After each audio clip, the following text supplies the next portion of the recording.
Welcome to Subramani.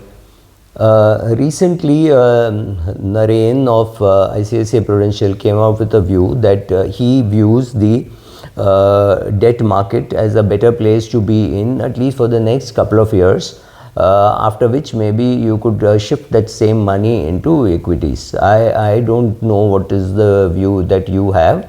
I tend to agree a lot with him in the sense that yes, if you have a 2-year view in the market, maybe debt is a good place to be in. So incrementally at least you could put your money in debt.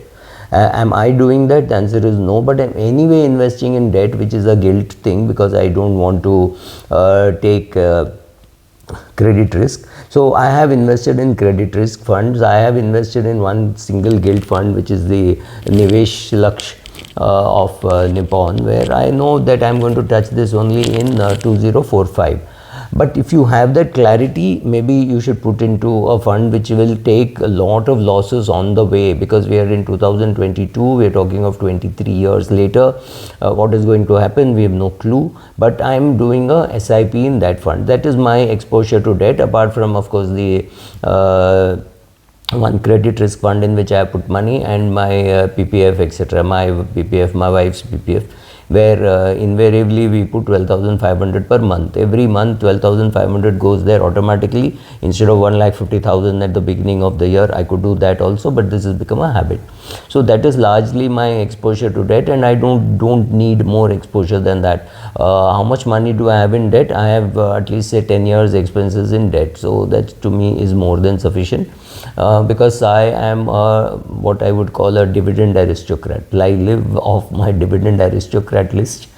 And I'm surprised that we don't have enough dividend yield portfolios in India, right? So very simple the reason. Why does the equity market do better than the bond market? Why do you make more money investing in equities than investing in debt? Simply because when the prosperity of a company increases, it's a company formed in the 1970s, 80s or even earlier, it is still surviving, doing well, because it is rewarding the shareholders very well. Have you heard of any company saying, oh, we have done very well, so we are going to increase the dividend yield on our fixed deposits, right? Are we going to pay more interest? No, you can only get back what you have invested. So 100 rupees put in Colgate, 100 rupees put in Cummins, 100 put in Nestle or in State Bank or anywhere.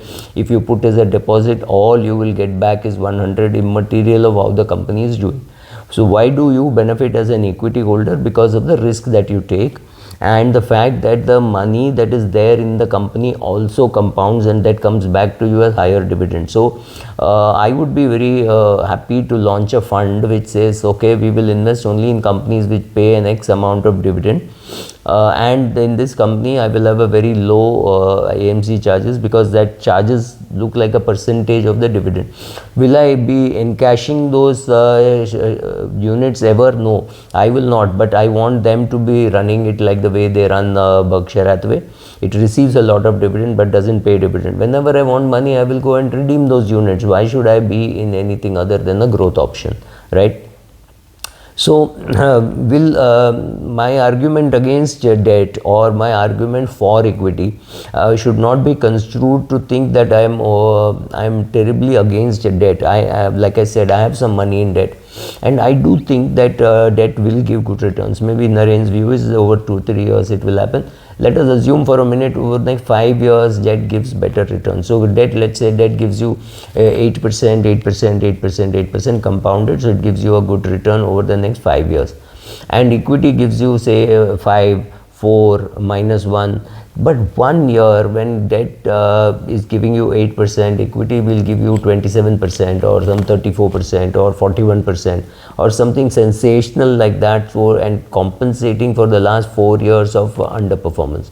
So if you continue your SIPs, maybe you will get better return in equity. But for 99% of the audience that is watching this, maybe it's a better option to go into a floating rate fund, and then coming out of the floating rate fund and putting it in equity. There is nothing wrong in putting money in debt funds, except the fact that debt funds don't are not looking very attractive for the person who is selling them, and equity, the immediate past equity return looks too good. So it's oh sir, see last 5 years we have never got a negative year, we have always got positive, so don't worry, we will always do well. That is exactly the time when equity markets will turn and slap you very hard, right? Like Ken Fisher says, the great humiliator, that the market is, if you think that the markets will continue like this, you're wrong. One of these years you will see a minus 10%, and one of these years you will see a minus 30%. Will you be able to avoid it? Maybe if you are in debt, you avoid it. Will I be able to avoid it? No way how I can avoid it, because I will be 90% in equity or 95% in equity. That's my only choice. I am not going to 30% in equity, right? Like the balance advantage fund of Naren does, or 40% in equity, the way DSP BAF does, right? So every company, every fund manager has decided that there will be some element of debt and equity in his BAF, and currently they are all at lows in their equity. But if the equity market were to continue like this, or actually go up after some time, many of these people will change their minds, because the yield on the BAF will go down. So you have to make your choice. Do you want to be in debt? Do you want to be in equity? I am fine with both. I am comfortable with both. And to me, I've reached the stage when I'm indifferent to both. Incrementally, if I put all my income, all my dividend income and all other earned income into debt, it will not matter at all in terms of yield. As long as I'm in the growth option, I don't have to worry about the debt portion, right? And if I'm in equity, I'm in equity, and my equity dividends will take care of my expenses. So I am not really worried about that. But yes, if you are an investor who looks at a return on a year-to-year basis, saying, oh, what will I have in 2025, what will I have in 2026, then maybe it's time for you to be in floating rate funds, and then come back to equity when you are convinced that market is a good time to be entering. Or be like me and say, okay, these are the asset classes in which I will invest, which includes large cap, mid cap, small cap. I will be in small cap even if it's booming. I will be in small cap even if it's not doing well, because I will take money out when I need it. Yes, I have invested in India, I have invested in US, I have invested in China. I have one fund which invests in various countries depending on the fund manager call. I have done all this, not as a great proportion, but I have done all this. Am I worried? Dividend investing has definitely attracted a lot of big investors, including Peter Lynch and Warren Buffett, and these are people. Buffett, for example, loves the dividend that he receives but does not pay any dividend. He believes that if you need money, go and sell the Berkshire Hathaway shares, which is a very sensible way of managing, right? All fund managers would love to have the growth option, then they are not forced to sell some shares to pay dividends, etc.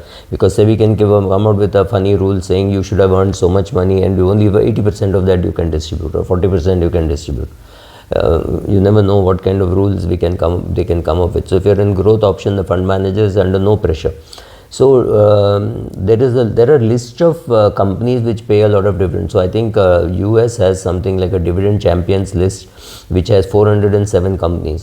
Sadly, in India, we don't have such published lists available commonly, nor do we have too many dividend-oriented mutual funds which say we will invest only in good dividend yield shares, right? If they did it, you could go and invest in that, and it should have reasonable charges, because even if you were to pay, let's say the dividend yield that they were getting was 4%, and they are going to charge you 2% of that, which means you're going to pay 2% of their income as management fees. That's too high, right? So if you have to have a fund which is a good fund, well managed, low cost, and just investing, what about a dividend ETF, right?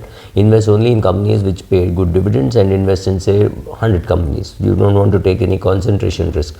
You don't want to take a PSU risk. You don't want to be worried about how diversified a portfolio you hold, right? So all these things, unfortunately, in India, we don't have enough dividend yield portfolios. Or you could go and look at all those dividend yield portfolios and create your own portfolio, or you could invest in those schemes, provided the charges are less. Why did I talk about Peter Lynch? Because Peter Lynch talks about dividend based investing. in his portfolio. And Peter Lynch has been a great investment expert. He's created 29% CAGR for a short period in the US, so it's not a mean achievement. And he talks about aristocratic dividend list and all those things where he was investing. Those days it was available, and now I'm sure it is getting updated. I think the whole exercise started only in the 1990s. So you have list of shares which will pay very good dividend. Typically Johnson & Johnson, McDonald's, these are folklore, right? 50 years of increasing dividends in Johnson & Johnson, 35 years in McDonald's. So these are all great companies to invest if you want to look at dividend. Is it a great time to be looking at dividend when interest yields are high? No, this is the time when people will say, oh, I'm getting 9% in a bond. Why will I go and put money at 4% in a dividend yield stock? Exactly the time to be buying, because none of those people would be buying.